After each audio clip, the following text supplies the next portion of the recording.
Fala, meu cotista, beleza? Bem-vindos a mais um vídeo aqui do canal. Vamos trocar uma ideia aí sobre o RZTR, né? Saiu um fato relevante e logo em seguida saiu o relatório gerencial. Como no relatório não está trazendo nenhuma informação sobre esse fato relevante, vamos dar uma passadinha aqui e logo em seguida a gente pula para o relatório, tá? Então, nesse fato relevante, ele vem falar sobre uma fazenda em Nova Ubiratã, lá no Mato Grosso, né? Ele teve que fazer um ressarcimento aí para o arrendatário, que foi referente aos investimentos que ele fez lá na fazenda. Comprou maquinário, né? Essas coisas, fez uma melhoria. Deu um montante aí de quase 27 milhões, então o RZTR teve que pagar ali para o arrendatário, né? Esse investimento que ele fez. E aí, com isso, ele fez uma nova repactuação dos valores, né? Então, ele aumentou ali o aluguel da fazenda, o que vai elevar aí o cap rate dos imóveis, né? Dos imóveis não, da fazenda em si, né? Acaba sendo imóvel. De 12,74 para 13,5, quase 1% a mais, né? Esse impacto aí será de aproximadamente 22 centavos por cota ao ano. Então, ok, né? Agora vamos pro relatório gerencial dele. Aqui.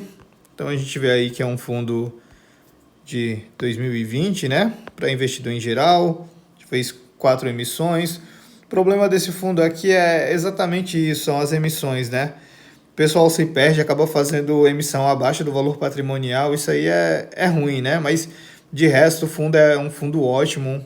Inclusive tenho na minha carteira também. Enfim, voltando aqui. Tem uma taxa de administração aí, tem taxa de performance também. Tá pagando aí R$ 1,05 por cota, que dá aí um dividendo de quase 15% ao ano. Cota patrimonial aí no valor de R$ 97,00 aí. Cota mercado, no fechamento de abril, estava R$ 90,00. PVP aí de 0,94. Então tá com desconto aí, né?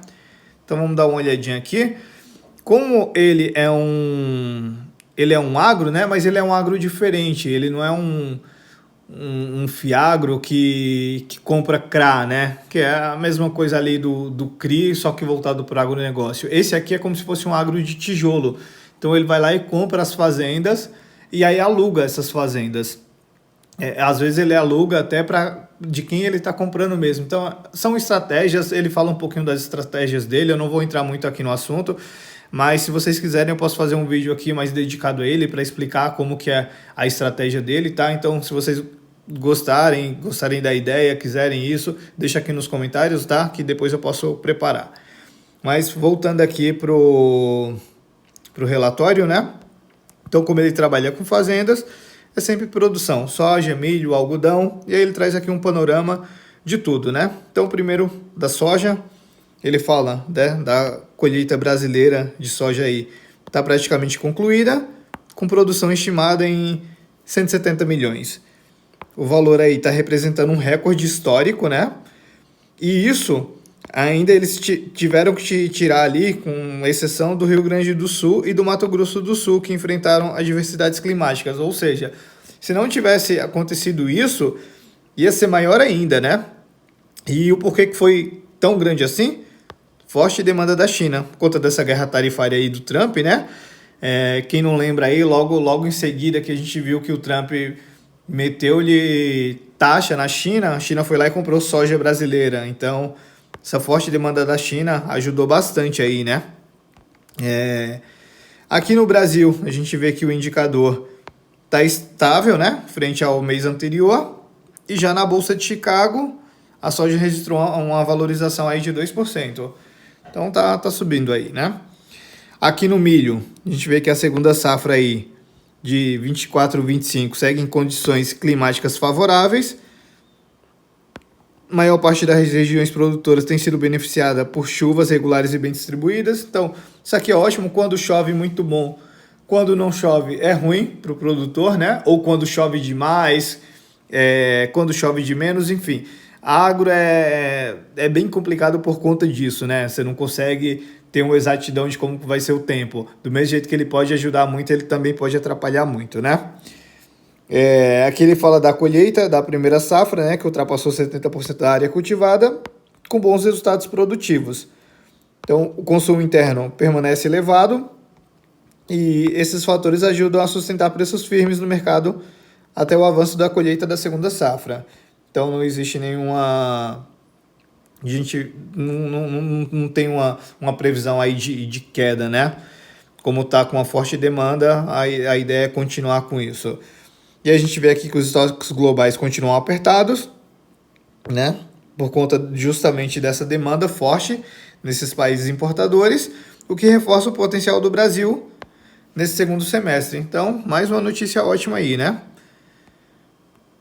E aqui a gente vê sobre o algodão, que ele fala, as lavouras apresentaram um bom desenvolvimento com ciclo avançado, de forma satisfatória nas regiões produtoras. No entanto, chuvas fora de época no oeste da Bahia ocasionaram perdas pontuais. Não é bem aquilo. Chove muito, acaba perdendo. Chove pouco, também acaba perdendo. É complicado.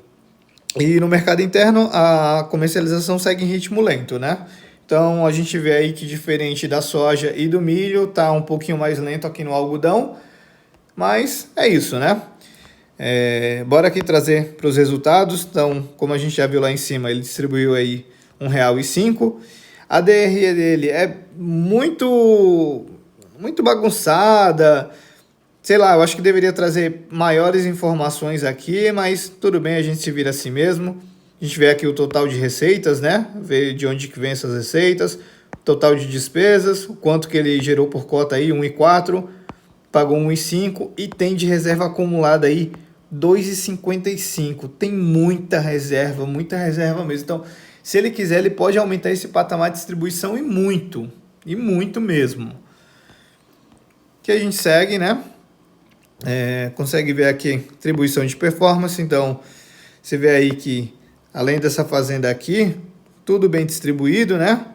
Se outros aqui 0,25 centavos também, a gente tem que ver o que é dentro, mas dá para ver que é bem distribuído, só aqui nessa fazenda que tem uma concentração maior. O retorno dele aqui que a gente vê contra o CDI, então ele voando, né?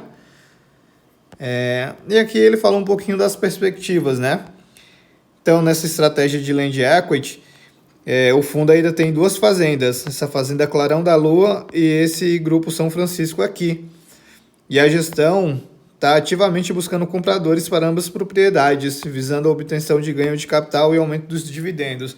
Então, assim, já está com uma reserva muito grande. Se conseguir vender essas duas fazendas aqui, vai conseguir fazer ganho de capital aí, vai aumentar ainda mais as reservas. Então, assim, não duvido nada que nos próximos meses aí ele acabe aumentando essa distribuição dele, né?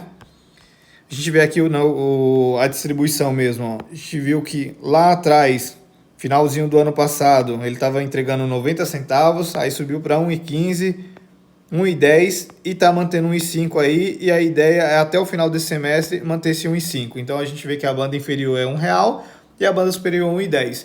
Então quando finalizar esse primeiro semestre aí, não duvidem nada esse dividendo aqui aumentar, né? Aqui ele fala um pouco sobre a estratégia, as estratégias que ele faz, né? Então, como eu falei para vocês, não vou entrar muito nisso aqui, mas se vocês quiserem, eu posso fazer um vídeo dedicado, só deixar aqui nos comentários, viu? E no mais é isso, pessoal. Então a gente vê aqui as fazendas dele, tudo. É isso, tá? Não tem muito mais o que trazer aqui, não. Então, espero que vocês tenham gostado do vídeo. Se gostou, deixa o like aí, tá? Se gostou mais ainda, vai lá no Instagram, segue a gente, @o Fi da Questão. E é isso. Valeu, pessoal. Abraço.